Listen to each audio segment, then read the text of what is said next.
Hi, thanks for watching. Today is September 28th, and I have an amazing litter. I have an amazing litter because Luna Moon had 8 babies. First time ever. Last time I think she had 6, which was really a nice litter for me. But in our history of breeding and raising hedgehogs, we've never had a litter of 8 babies. So, and then Mom got them all to live, so she didn't end up having to sacrifice anybody, and they're still a little bit on the small size. Right now they're 7 weeks old. I'll give you this, baby. They're still a little bit on the small size. They're 7 weeks old, and I've held them back just an extra week because when you're nursing that many babies, they just tend to be little. At the end of this video, I'll talk a little bit about the insectivore food, and I really do think that this is a perfect litter that would benefit from kind of a boost of food. But I'll turn the phone over to my husband and we'll go through these one at a time. Take this out here. Yeah, sounds good. So I picked up a little Pinto, and it's got kind of a swoosh around its backside of the white, kind of right around here. He's got an orange dot on his butt, so that tells me boy. He's easy to flip over and easy to pet. He really just has a great little personality. Hi, dude. Hi.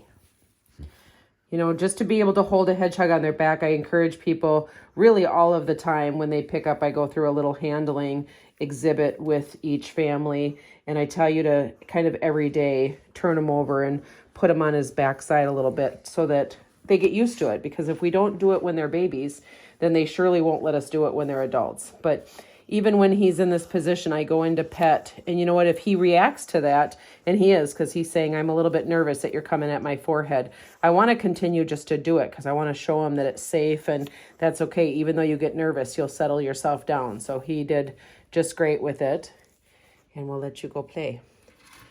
Little orange boy. He's Pinto.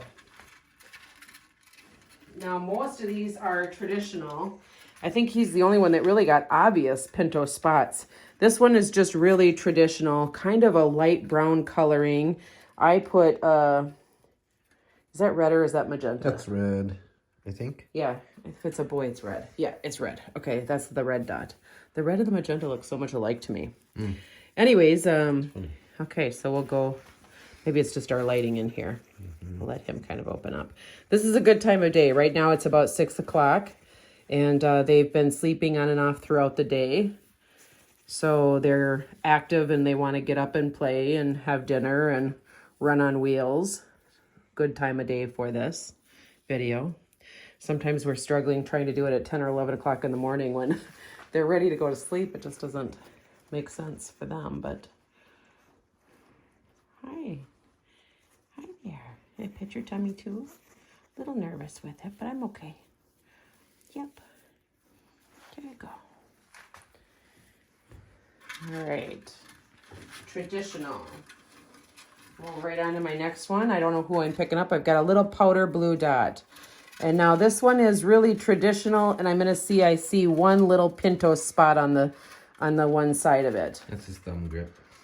This is what? Thumb grip. What do you mean? Free. Grab him. Oh, when you're picking them up? Where your thumb goes. Oh, that's funny. Hi. Hi there. Yeah. Yeah, see, it's okay. It makes you a little nervous, but I'm just going to ignore that and just pet anyways. Yeah. Quills are down on these guys real easily. This is a really, really calm mama. Luna Moon is just somebody that I can go into, lift her up, count babies, check on them, set them back down, and she never quills up at all. So she's really brought in some great temperaments to these babies. This little girl has a purple dot. Color is just real traditional. You know, she almost has the same little white Pinto spot on the same side that her brother just had. She does real well on her back. Hi. You want to go play? I can easily pet her forehead. She's got her quills laid back just super nice. We'll go right on to her little sister. She's got a mint green dot on her butt. Very traditional. She's just a peanut.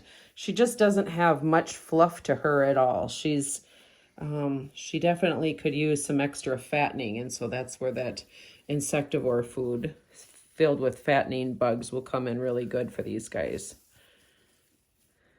Hi. She almost has a little ghost stripe on one side of her face. Like, see if you can see it over her. It would be her right eye. Oh, yeah. Yeah, see just a little bit. She's got a little ghost stripe. That's funny. It's not super dark. Hi. Hi there. Yeah. Try the baby wheel for you.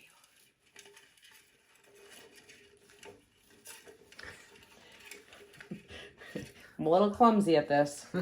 Okay, so this little one, this is our runt of the litter, and he's got a royal blue dot. He is on the small side himself.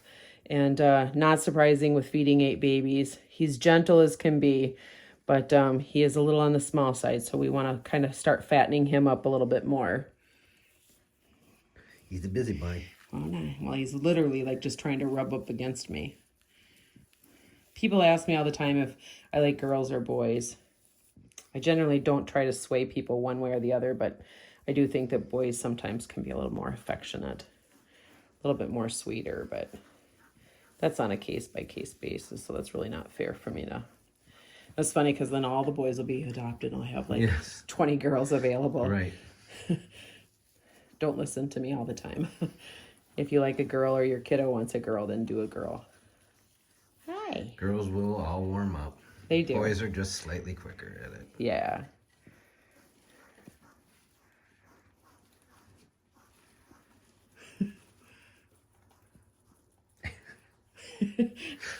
He won't even go into a ball for me to take his picture, which is just so hard. I'm like trying to get his Snapchat, but he's like, I'm not interested in going in a ball. I'm not nervous. Here, maybe I'll go like this.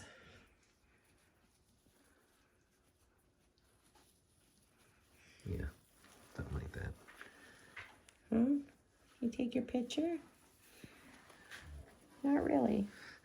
That's something to work on. Okay. Okay, so him being so tiny, actually I'm going to grab him back up here compared to his sister. Look at the size difference between these two. Oh my gosh. She's hogging all the food. That's what's going on. Jesus. She's got a real dark stripe on her face. Yeah. On her forehead. She's got a much darker face. She's pretty. She does have a little sass to her. She's letting me pet her nicely.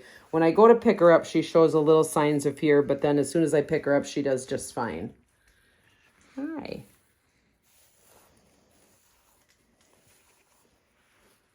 Yeah,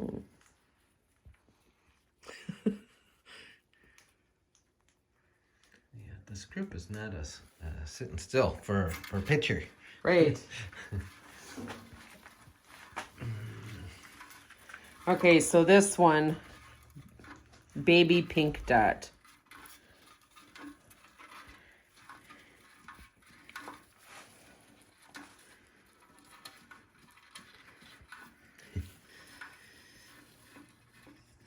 Very forehead petable already. Lets me kind of at her tummy. Hi there.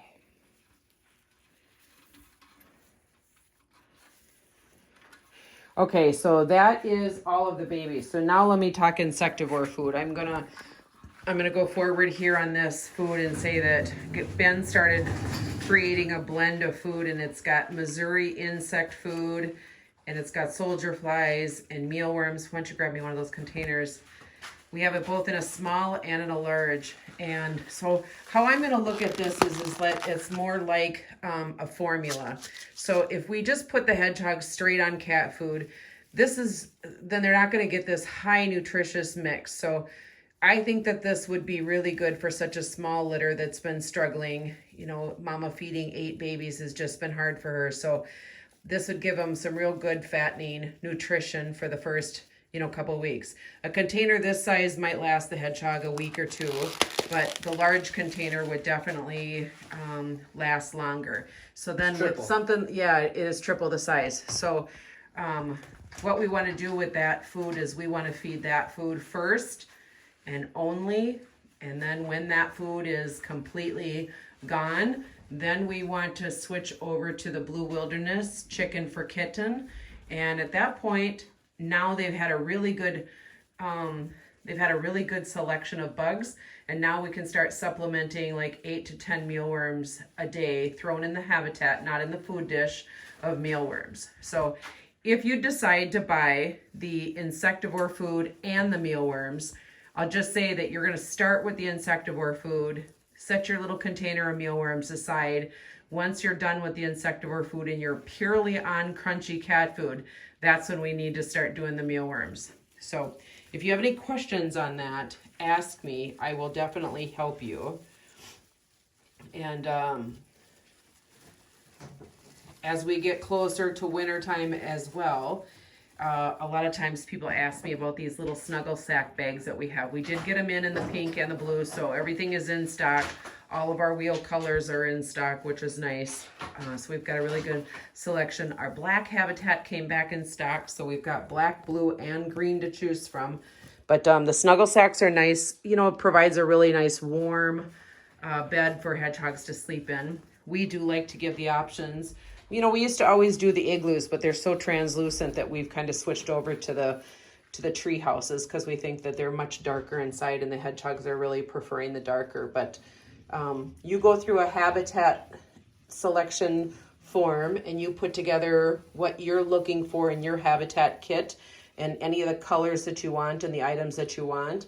Some other important items as we go towards fall is our habitat heaters. We have them in both the large and the small, and then we also have thermostats, and the thermostats read the temperature of the habitat at just a glance. So it's real nice to know that. We just don't want hedgehogs to go into hibernation.